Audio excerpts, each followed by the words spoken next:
Hello student, कैसे हैं आप लोग। चलिए बात करते हैं मणिपुर के बारे में। अभी आप लोगों ने खबरों में देखा ही होगा कि मणिपुर से राष्ट्रपति शासन हटा दिया गया है और नई चीफ मिनिस्टर का चुनाव हुआ है। तो इसी पर हम बात करने वाले हैं। स्वागत है आप सभी का राज जॉब्स पर और मैं अदिति आप सभी के साथ। चलिए तो बात करते हैं, थोड़ा डिटेल में जानेंगे कि कब राष्ट्रपति शासन लगाया गया था और राष्ट्रपति शासन जब लगाया गया था किन किन जो है स्थितियों के आधार पर राष्ट्रपति शासन की मांग की गई थी। राष्ट्रपति शासन जब स्टेट में लगाया जाता है तो किस प्रकार से शासन वहां संचालित होता है और अभी वर्तमान में जो यहाँ पर नए चीफ मिनिस्टर अपॉइंट किए गए हैं उनका नाम क्या है। तो थोड़ा डिटेल में जानते हैं और आप सभी से लास्ट में एक प्रश्न भी पूछा जाएगा, तो बने रहिए पूरे सेशन के दौरान क्योंकि एग्जाम में क्वेश्चन आने वाला है। चलिए तो शुरुआत करते हैं सेशन की और बात करते हैं मणिपुर के बारे में। यदि हम बात करें 2023 की तो 2023 में दो ट्राइब्स थी जिनके बीच में कॉन्फ्लिक्ट देखने को मिलता है। और इस कॉन्फ्लिक्ट की स्थिति शुरुआत में जो है, जो अगर देखा जाए तो विरोध प्रदर्शन हो रहे थे। विरोध प्रदर्शन किस लिए हुए थे? तो दो ट्राइब थी जिनके बीच में जो है एक तरीके से हिंसा झड़प देखने को मिलती है। एक ट्राइब है कुकी और एक है मैतेई। इसमें से एक ट्राइब है जो डिमांड कर रही थी कि उसे शेड्यूल ट्राइब में शामिल किया जाए और दूसरी जो ट्राइब है वो उसके अगेंस्ट थी कि ऐसा नहीं होना चाहिए। इसी वजह से 2023 में लगभग 200 से ज्यादा लोगों की यहाँ मृत्यु हो जाती है और अमानवीय घटनाएं बहुत ज्यादा देखने को मिली।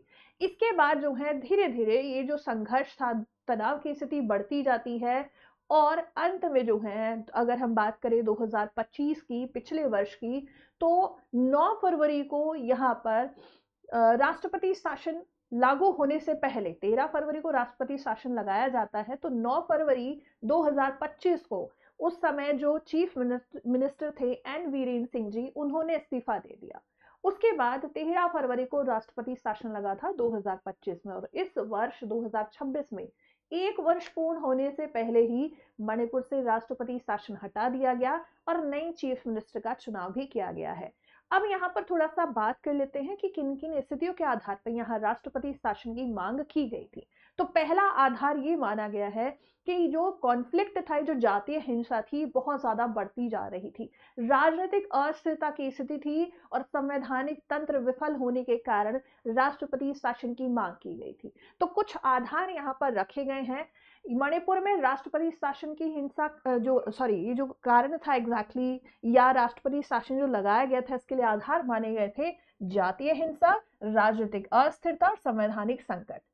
संवैधानिक संकट इस तरीके से था कि जब विधानसभा की अगर हम बात करें तो 6 माह के अंदर सत्र बुलाना आवश्यक था।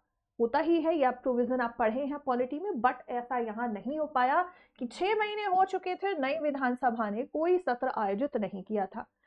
एन वीरेंद्र सिंह जी हैं जिनका जो है समर्थन ये बीजेपी पार्टी से आते हैं और यहाँ नेशनल पीपल पार्टी ने इनके जो हिंसा की स्थिति हुई या यहाँ पर विधानसभा का सत्र नहीं आयोजित हुआ तो इनसे समर्थन वापस ले लिया गया नेशनल पीपल पार्टी के द्वारा। इसके बाद जो है अगर अगला आधार माना जाए यहाँ पर तो समर्थन भी खत्म हो गया, नया सत्र भी नहीं आयोजित हुआ था और एक तरफ जातीय हिंसा जो है यहाँ पर चल रही थी और जातीय हिंसा को जो है एक तरीके से कहेंगे संघर्ष बढ़ता ही जा रहा था। सरकार उस समय इस पर कोई नियंत्रण नहीं कर पाई, तो इसलिए एन वीरेंद्र सिंह जी हैं जो उस समय इस्तीफा दे देते हैं। ठीक है, अगर हम बात करें यहाँ पर कि जो राष्ट्रपति शासन की डिमांड की गई थी उससे पहले कॉन्फ्लिक्ट को थोड़ा सा पढ़ लेते हैं कि 2023 में दो ट्राइब है। क्वेश्चन आपके लिए आ सकता है। अब यहाँ पर जो है अगर देखा जाए जो ट्राइब थी कौन सी वाली, मैतेई जनजाति जो है ये डिमांड कर रही थी एसटी समुदाय में शामिल होने की। ठीक है, अब दूसरी तरफ से जो कुकी जनजाति है वो कह रही थी कि मतलब एक तरीके से वो इसका विरोध कर रहे थे क्योंकि कुकी जनजाति यदि हम बात करें तो ये ईसाई धर्म को फॉलो करती है और मैतेई जनजाति के धर्म के जो लोग हैं या मैतेई जनजाति की यदि हम बात करें हिंदू धर्म को फॉलो करते हैं। अल्पसंख्यक की स्थिति में नहीं है वहां पर कि इन्हें शेड्यूल ट्राइब में शामिल किया जाए, तो शेड्यूल ट्राइब में के जो प्रावधान है या जो वहां पर प्रोविजन किए गए उसका लाभ इन्हें भी मिलता, तो इसी वजह से कॉन्फ्लिक्ट जो है होता है। फिर उसके बाद यदि हम बात करें कि जब देश में राष्ट्रपति शासन लागू होता है तो उसकी अवधि कितनी होती है। तो इसे संसद मंजूरी देता है, ठीक है। और संसद की मंजूरी के बाद राष्ट्रपति शासन शुरुआत में केवल 6 महीने के लिए लगाया जाता है और फिर उसके बाद इसे बढ़ाया गया। तो यहाँ कहेंगे अधिकतम 3 वर्ष के लिए लगाया जा सकता है और हर 6 महीने में इसके अंतराल को बढ़ाया जाता है। मैक्सिमम अगर हम देखा जाए तो 3 साल और 6 महीने के बाद इसको बढ़ाया जा सकता है। शुरुआत में केवल 6 माह के लिए लगाया जाता है और यही स्थिति हमने देखी थी मणिपुर में। ये अगर हम बात करें कि जब राज्य में राष्ट्रपति शासन जो है लागू हो जाता है तो किस तरीके से प्रशासन काम करता है।